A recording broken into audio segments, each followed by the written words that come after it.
Have you ever wondered what it takes to become an ordained Christian minister? Many people ask this question, and to be honest, there are a variety of different ways to become a Christian minister, depending upon your tradition. Generally, more conservative traditions have a much easier and quick path to becoming an ordained minister. For instance, in most Baptist churches, all that it takes is an individual church to say, we believe you are called by God and would like you to be our pastor, and they can ordain you independently, without any education, without any tests, without anything. And there are also other ways people get ordained, like the Universal Life Church Online, where all you have to do is go online, fill out a form, and they grant you ordination.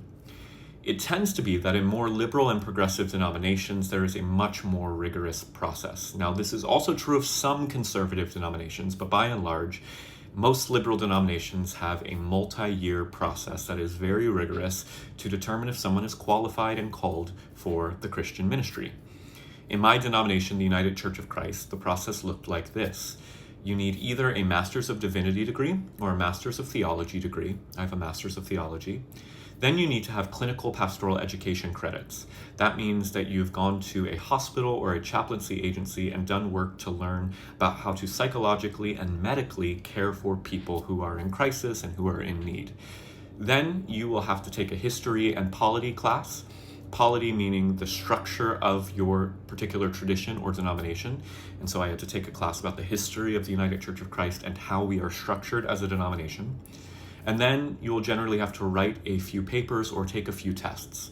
I had to write papers on my understanding of our denomination's history and polity, our denomination's theology, my own personal theology and my own personal call and understanding of what Christian ministry is all about. Those papers are reviewed, and then you discuss that with a panel of ordained peers. And if they approve those papers, you move on to what is called an ecclesiastical council.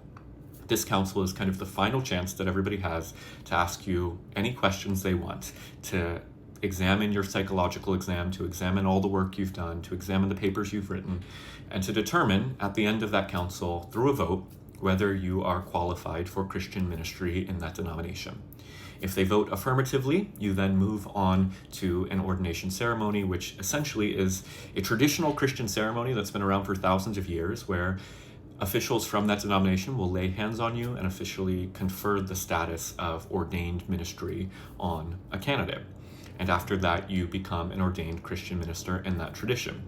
Now, in many Protestant traditions, including mine, my ordination in the United Church of Christ also transfers to a number of other denominations. So my ordination is now valid in the Presbyterian Church of the USA, the Evangelical Lutheran Church of America, the Reformed Church of America, and a number of other denominations. They have a formula of agreement that allows people ordained in one tradition to transfer between a number of different traditions. Now, that is usually between a 4 to 6 year process. My process took about 5 years, including the master's education. So it's a really rigorous process, and it's a very good way to ensure that candidates are healthy, well prepared, and able to carry out the ministry of pastoring, which is far more than just teaching theology. It's also business management. It's also psychological management of people in crisis. It's also learning how to do proper outreach and engage with community partners. So being a pastor is a lot more than just the religious stuff that I think a lot of people think about, but involves a lot of management skills, involves a lot of critical thinking and partnership building, and frankly, politics and how we interact with folks in our community, and also how to care for people in different stages of life. And this process, though it was long and arduous, I'm very grateful to have gone through it, and I really believe in these kinds of processes to make sure that ministers are qualified, that they're healthy, that they have good boundaries and understandings of ethics, and can carry out the ministry with excellence.